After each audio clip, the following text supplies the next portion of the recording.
Buen día para todos. ¿Se escucha bien? ¿Se escucha bien? Bueno, ante todo quiero agradecer a los organizadores de este evento el hecho de haberme invitado a participar del mismo y en particular al ingeniero Eduardo Peralta, que ha sido el coordinador efectivo de estas actividades con todo su grupo de colaboradores. Bueno, la charla está anunciada como Medio Ambiente y Agrimensura, y cuando Eduardo me la propuso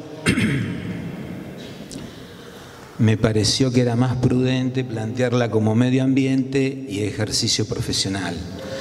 El primer problema que tuve fue pensar por dónde le íbamos a comenzar a desarrollar, y si bien tenía algunos lineamientos generales, me pareció lo más prudente era tratar de definir qué era lo que nosotros entendemos por medio ambiente. Acá ya se ha charlado mucho hoy de este tema y tal vez esta charla pudo haber comenzado en las disertaciones, pero vamos a encararla con algunos conceptos básicos. Vamos a tratar de ir rápido para llegar a la parte más medular de la misma.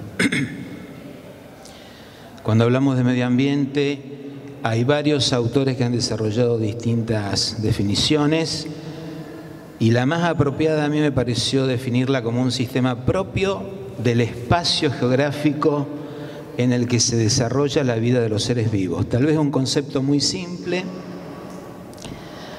pero mucho más contundente en la parte práctica es tener en cuenta que el medio ambiente está determinado por factores físicos y biológicos, como era de nuestra imaginación pensarlo, y en la charla que me precedieron hoy evidentemente demostró que los factores socioculturales y económicos también están jugando en la misma.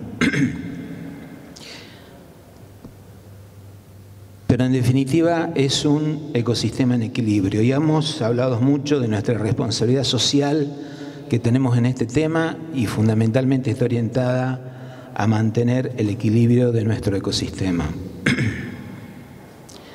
Si pensamos en las actividades del hombre desde sus orígenes en el planeta, vamos a pensar que sobre un estado virgen, sobre un ámbito virgen como el que estamos viendo en la imagen, el hombre en sus orígenes era nómade y, como se dice muchas veces, vivía de la caza y de la pesca. Pero eso implicó desarrollar algunos elementos tecnológicos como los que se pueden ver ahí, y algunas formas de energía que fueron avanzando.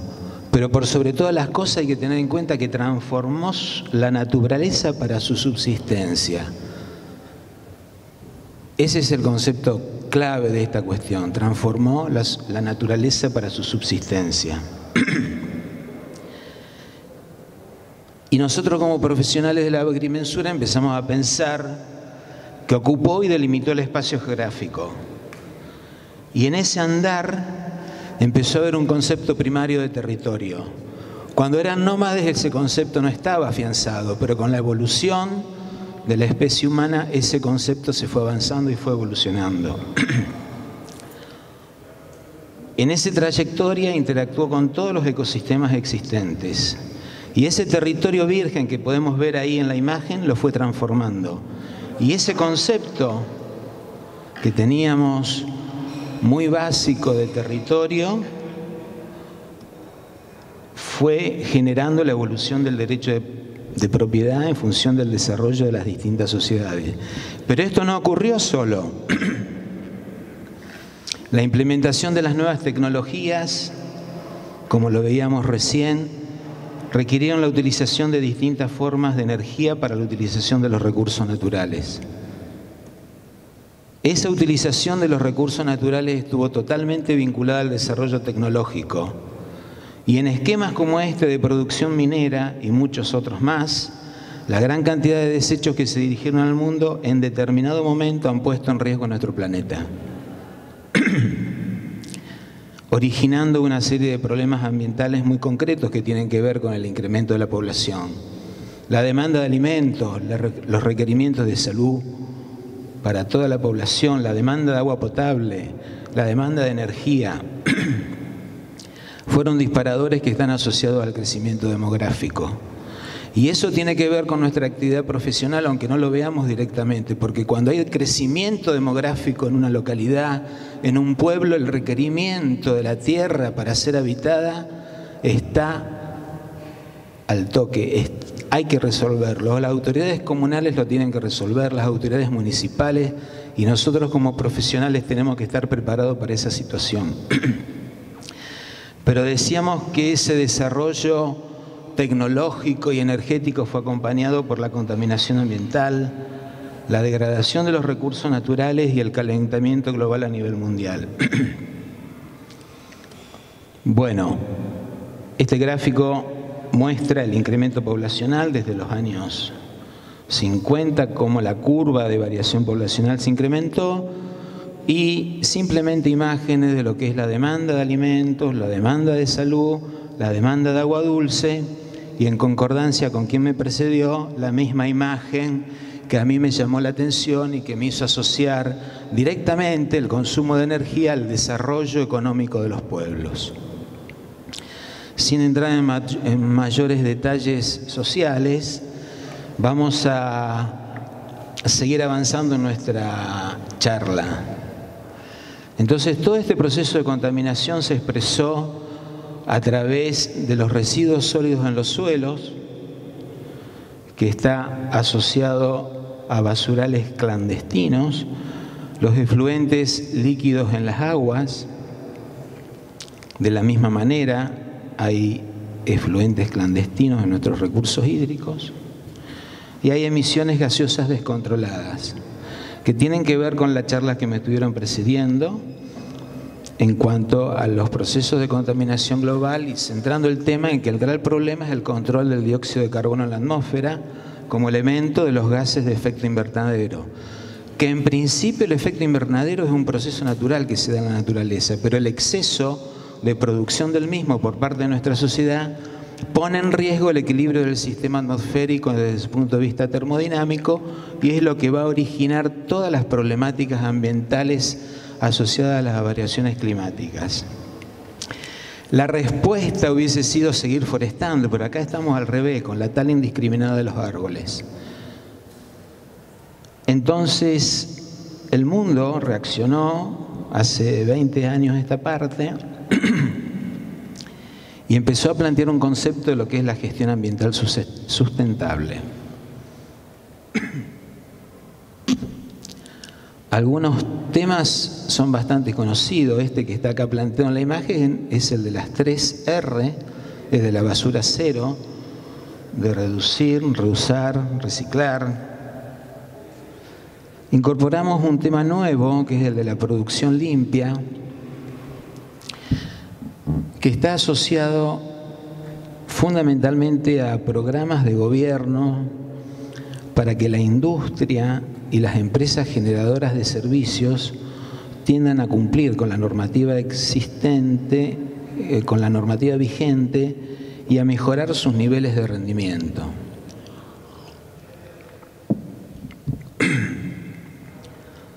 Pero también la actividad privada, a partir de la ecoeficiencia, que es lo que trata de representar este icono, trató de mejorar este tipo de cuestiones e insertarse en la vida social y comercial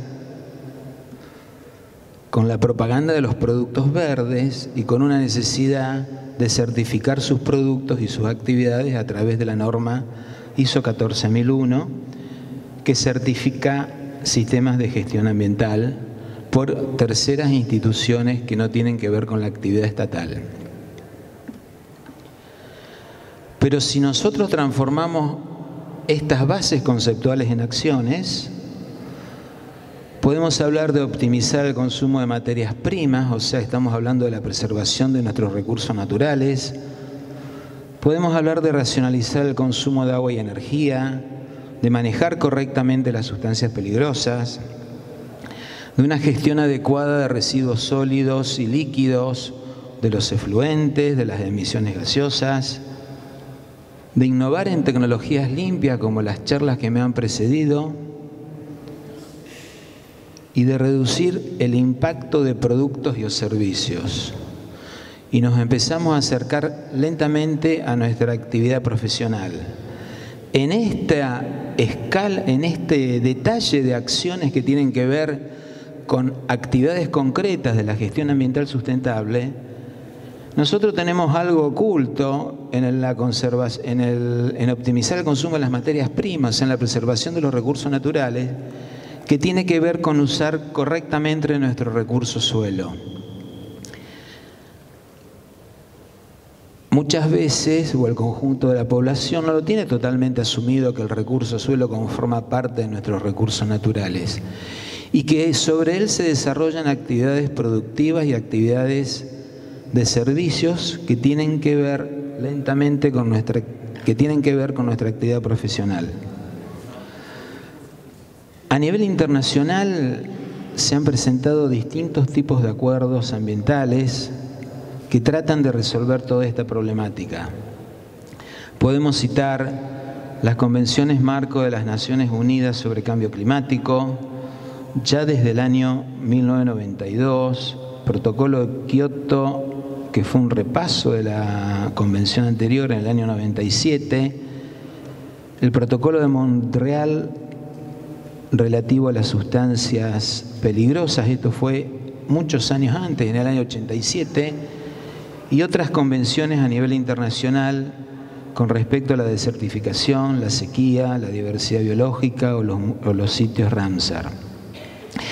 Y acá me gustaría hacer una pequeña acotación. Fíjense que en los países europeos la problemática ambiental estaba ya planteada en el año 1987. Acá en la provincia de Santa Fe tardamos 20 años más en tratar de legislar sobre este tema, y la existencia misma de la Secretaría de Medio Ambiente es un hecho institucional muy reciente, lo cual demuestra nuestra juventud como país, que va a seguir diseñando y trabajando en las políticas ambientales. En lo que es la cuestión nacional, el marco normativo nacional sobre problemática ambiental, vamos a tomar como referencia nuestra Constitución Nacional, los artículos 41 y 43, que sintéticamente plantean el derecho al goce de una vida digna, de un ambiente preservado y a las posibilidades que tenemos de reclamar por nuestros derechos ambientales. Y este concepto, juntamente con el artículo 26.11 y subsiguientes del Código Civil, que habla que las restricciones impuestas al dominio privado solo en el interés público son regidas por el derecho administrativo, han ido incidiendo sobre esta evolución conceptual del derecho de propiedad, que lo teníamos allá perdido en un par de diapositivas anteriores. Y lo que sí nos vamos a empezar a encontrar ahora, que este recurso natural suelo que estaba escondido en los recursos naturales, empieza a exteriorizarse a través de que la propiedad comienza a tener limitaciones de carácter ambiental en la propiedad, en búsqueda de un desarrollo sostenible, armonizando los intereses particulares y el interés público ambiental. Para hacer una reseña sintética, digamos que a nivel nacional existen otras leyes complementarias, denominadas de presupuestos mínimos, que tienen que ver con la fijación de valores ambientales mínimos que deben ser respetados en el ámbito de nuestro territorio y que luego las autoridades locales, las autoridades provinciales, pueden ir afinando la implementación de estas normas a nivel nacional, pero siempre respetando este tema de los presupuestos mínimos. Bueno, ahí podemos citar una ley general del medio ambiente, una ley del transporte de carga que está asociada con la problemática ambiental, y para quienes no estamos en el tema nos parecerá extraño, pero el transporte de las sustancias peligrosas están regidas por determinadas normas y nacen en la Ley Nacional 24653.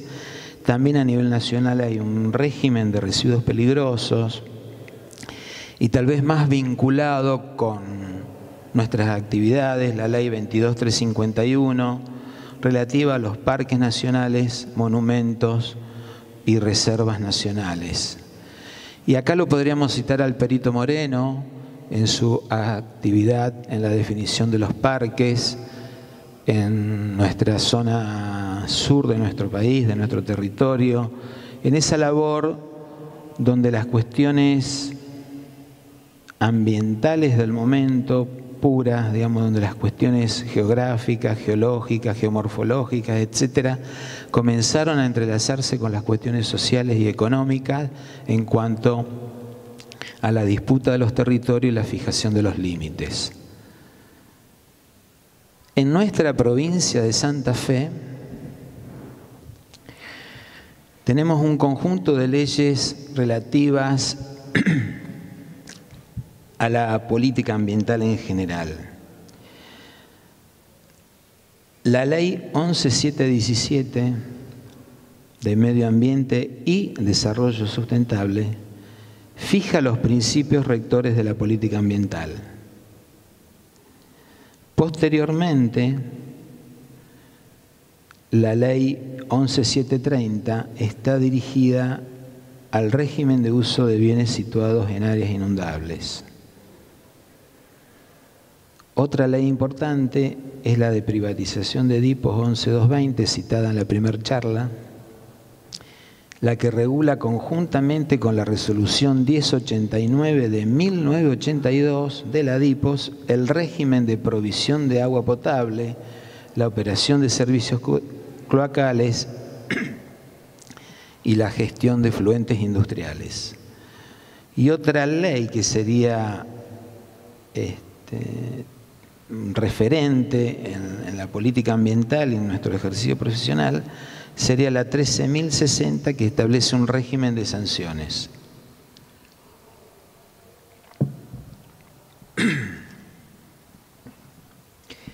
Volvamos a la primera ley que estábamos citando, que era la ley 11717 de Medio Ambiente y Desarrollo Sustentable. Allá por el año 1999, su artículo 1 decía y dice que la presente ley tiene por objeto establecer dentro de la política de desarrollo integral de la provincia los principios rectores para preservar, conservar, mejorar y recuperar el medio ambiente, los recursos naturales y la calidad de vida de la población.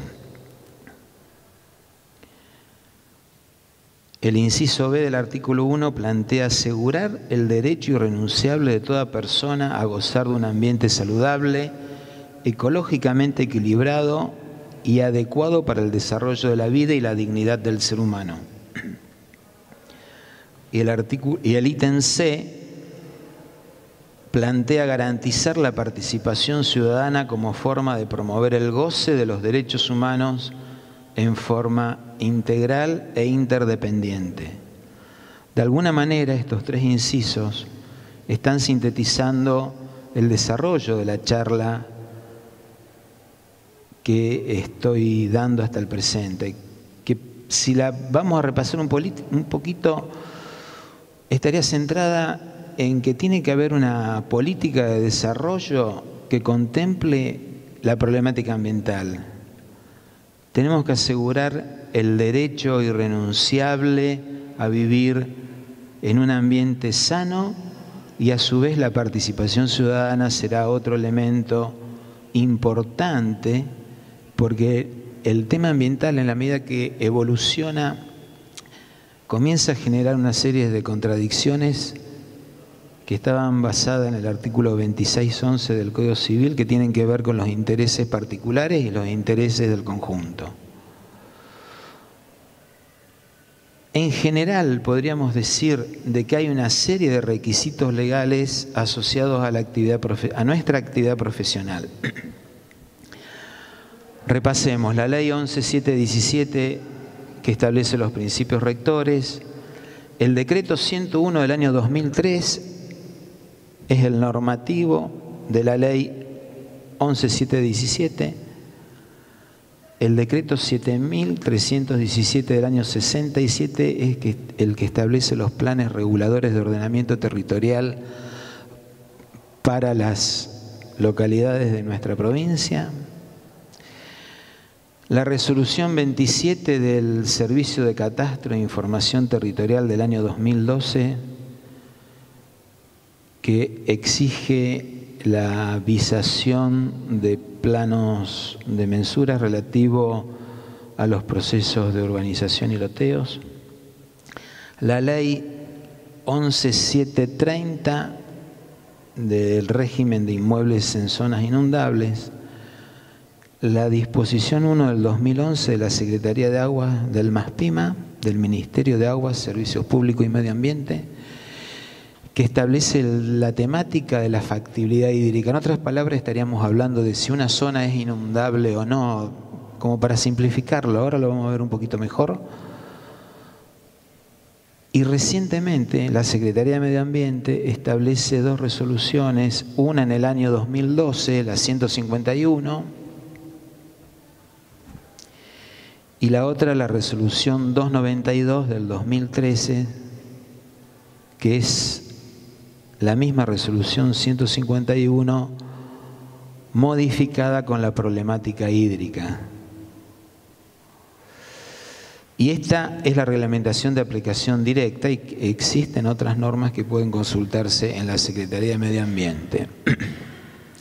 Ahora vamos a tratar de ver cada una de estas normas, de qué manera están incidiendo en nuestra actividad profesional. En primer lugar, vamos a plantear que el Servicio de Catastro e Información Territorial, nuestra institución rectora, desde hace un tiempo viene colaborando con la resolución de los problemas ambientales. La exigencia de la existencia de los espacios verdes en los loteos, de la reglamentación de la Dirección Provincial de Vialidad, de la reglamentación referida a los canales, de los detalles de los electroductos, y fueron estos temas, son temas precedentes a la resolución 27 del ESIT, que es la que exige la obligación de desavisación ambiental para los procesos de urbanización y loteos.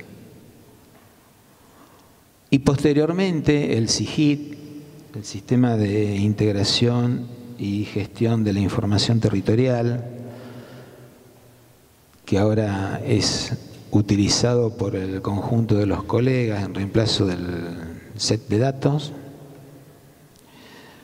tiene algunos recursos que son los que están planteados acá. Mapa de calidad de suelos, hay indicación con respecto a la ley de bosques. Me asombró el otro día cuando encontré que había límites fitosanitarios. Y también hay redes de energía eléctrica, las cuales las podemos consultar en el SIGIT. Y todos estos elementos son sumamente importantes porque entre una de las tareas que tenemos que estar dispuestos a realizar en nuestra práctica profesional y a nuestro compromiso con una gestión ambiental adecuada es la del relevamiento y a la definición de lo que podríamos llamar línea de base ambiental, en la cual el mapa de calidad de suelos es muy importante. Asimismo, lo que se ha definido ahora en la provincia de la Ley de Ordenamiento Territorial de los Bosques Nativos también lo es, por las zonas de conservación que existen y sobre las cuales debemos tenerlas en cuenta. Saber interpretar qué son los límites fitosanitarios en cuanto a las limitaciones de los desarrollos de las plantas urbanas de las distintas localidades. Y por otro lado, este tema que fue desarrollado en la charla anterior, que tiene que ver con las redes de energía eléctrica. Yo muy rápidamente al pasar lo dije en la primera diapositiva. El hombre actúa sobre el mundo transformándolo. Necesita transformarlo para su subsistencia. Y con el transcurso del tiempo ha desarrollado distintas tecnologías y requirió para eso mejorar su resolución energética de los problemas. Entonces este tema, cuando vamos a plantearlo un problema de ordenamiento territorial, es indispensable conocer cuál es la red de infraestructura eléctrica que está existiendo en ese momento, en ese lugar. Bueno, esta diapositiva está dedicada al ESID, mi institución madre, y el reconocimiento para ella de que está aportando en este momento y está contribuyendo a la política de gestión ambiental dentro de nuestra provincia. Y ahora vamos al tema un poco, vamos a profundizar en lo que sería mensuras y medio ambiente. Volvemos a la ley 11717 de Medio Ambiente y Desarrollo Sustentable, que es nuestra ley rectora. Expresa en su artículo 2, taxativamente, que la preservación, conservación, mejoramiento y recuperación del medio ambiente comprende, en carácter no taxativo, el ordenamiento territorial, la planificación de los procesos de urbanización e industrialización, en la cual participamos activamente, la desconcentración económica y poblamiento en función del desarrollo sustentable del ambiente.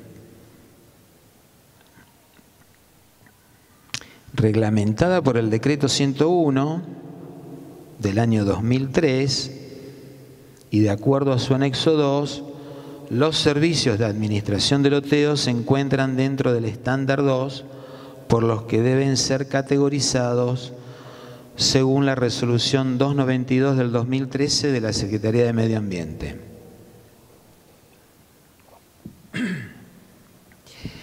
¿Qué significa esto? A nivel nacional existe el CLANAE, que es la Clasificación Nacional de Actividades Económicas, y para cada actividad económica el CLANAE plantea un estándar. Los estándares pueden tener 3 categorías: la categoría 1, la categoría 2 y la categoría 3. Cuando el CLANAE está asociado a la estándar 1, la categoría ambiental es 1, de bajo o nulo impacto ambiental. Cuando está asociada la actividad económica a un estándar 3, la categoría es 3, de alto riesgo ambiental. Cuando está asociada al estándar 2, la categoría de la actividad es incierta, o sea que puede resultar 1, 2 o 3. Entonces, esto de que el estándar 2 tiene que ser categorizado es para saber la actividad económica que voy a analizar, en nuestro caso, un proceso de urbanización o de desconcentración económica o de establecimiento de áreas de parques industriales, tengo que poderlo identificar con qué categoría le corresponde. Si yo le agrego a esto que el ESID en su resolución 27, que ya la nombré varias veces, dice estrictamente que los planos de mensura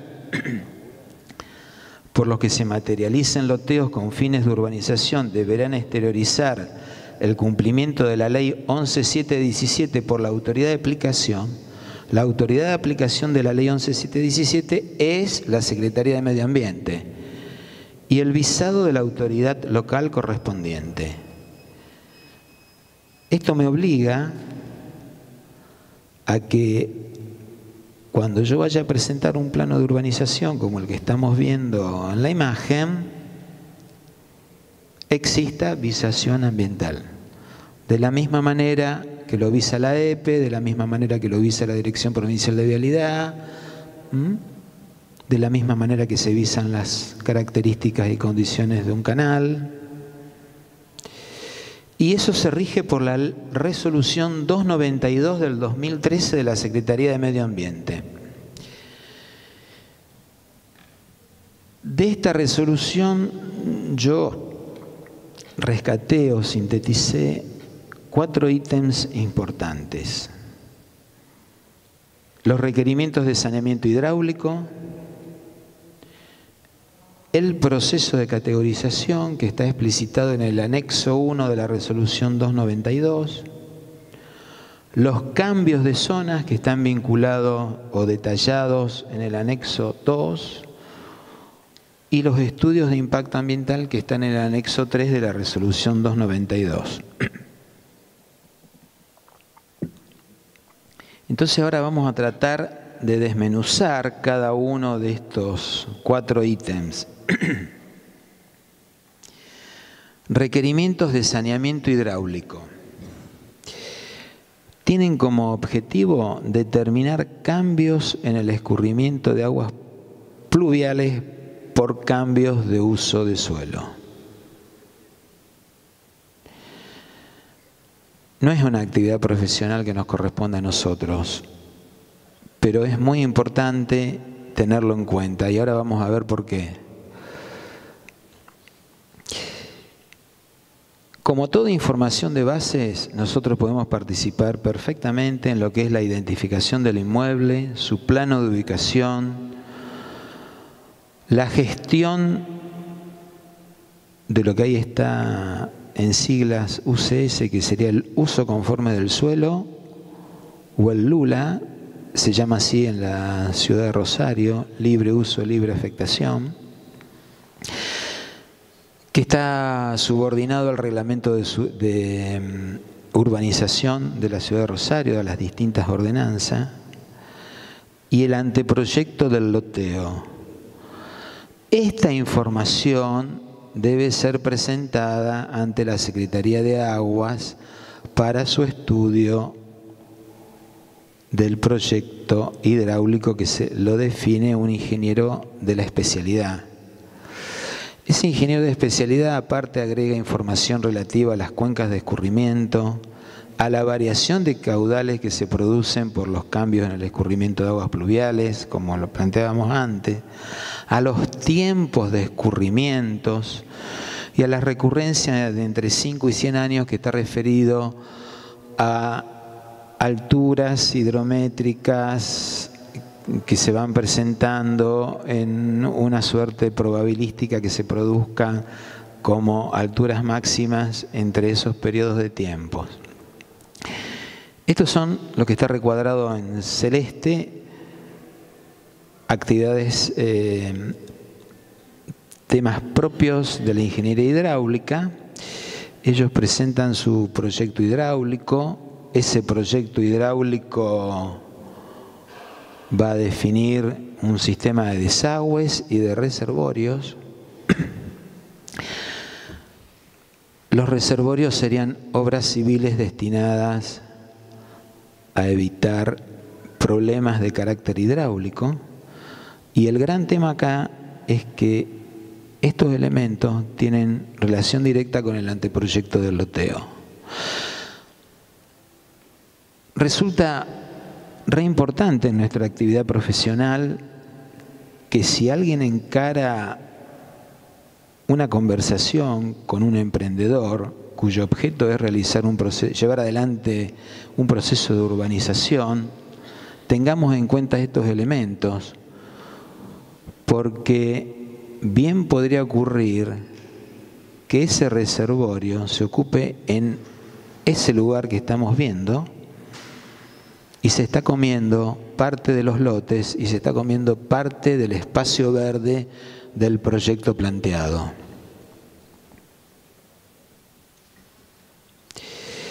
O sea que estamos hablando en realidad de la modificación de un plano de mensura. Este es un tema recontra importante porque no lo tenemos en cuenta y cuando hablábamos en la primera diapositiva que el medio ambiente eran factores bióticos, abióticos, socioculturales y económicos, esto también juega, porque en el proyecto del emprendedor tiene que ver cuáles son sus resultados económicos y cuando va a perder 6 o 7 lotes en el reservorio y una parte del espacio verde, los números empiezan a dar distintos, las cuentas son distintas, la economía cambia y la economía tiene su rol en el proceso de crecimiento de desarrollo sustentable. Esto fue, discúlpenme, volvemos. Bueno, el primer punto que tenía que ver con la factibilidad hídrica o hidráulica del proyecto.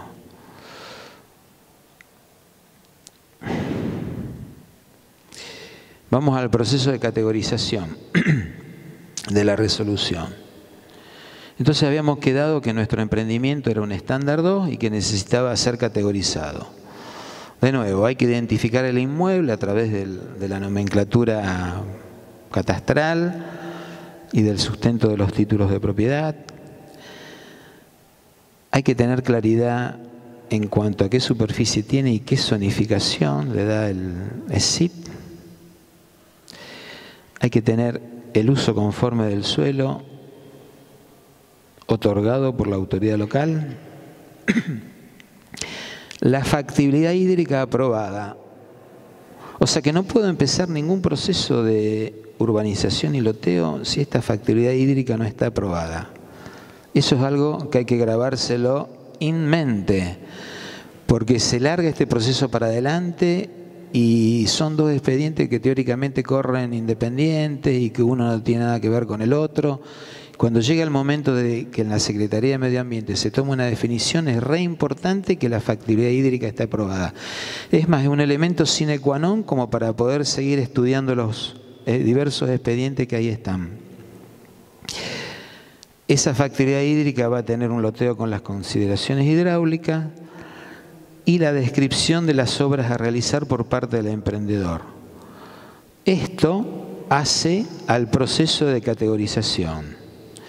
Y en particular, yo les resalté el punto 2, superficie y zonificación según el servicio de catastro. Discúlpenme, me olvidé un temita,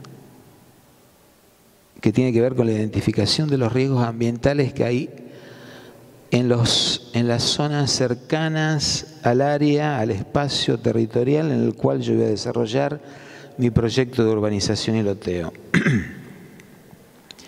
que tienen una alta incidencia en lo que es la categorización. Ejemplo, si yo tengo una lonja que está entre lo que la planta del pueblo se desarrolló, pero a ambos costados de la misma tengo por un lado una planta de acopio de cereales y por otro lado una estación de servicios o una industria, esos son riesgos ambientales que hay en el territorio vinculado al área en el cual yo quiero desarrollar mi proyecto y que lo tengo que tener en cuenta porque son preexistentes al loteo que yo voy a intentar desarrollar o que el emprendedor va a tratar de desarrollar.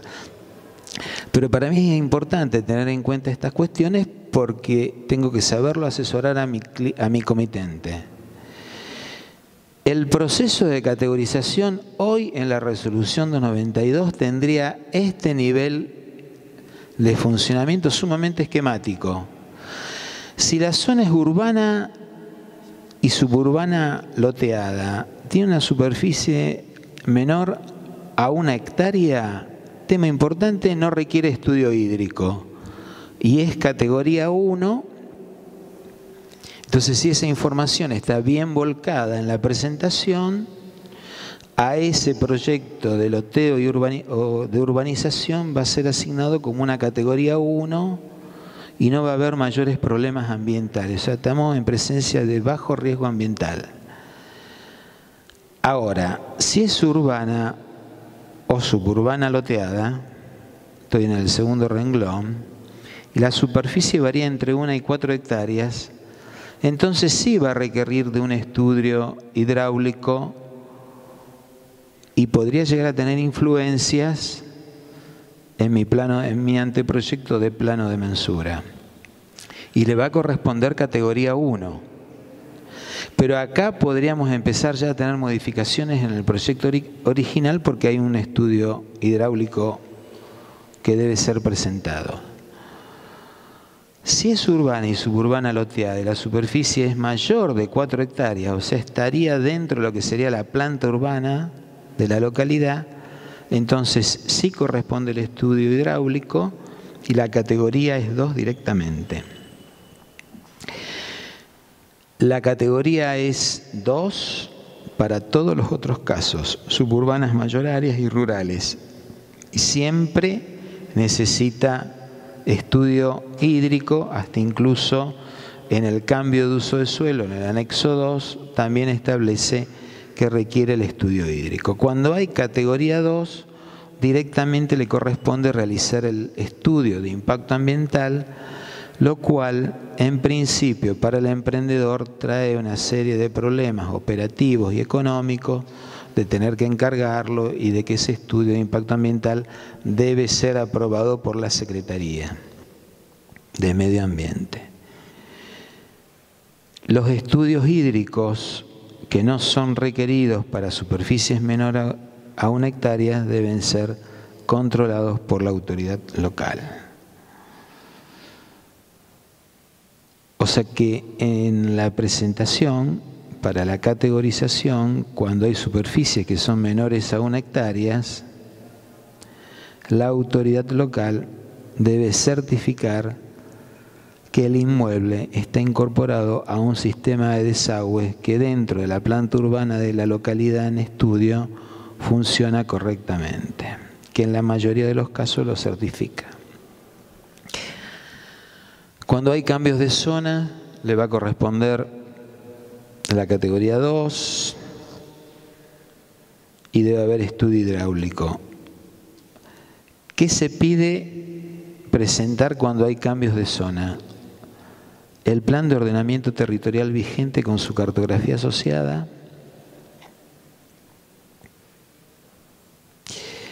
el relevamiento de la infraestructura y de los servicios existentes,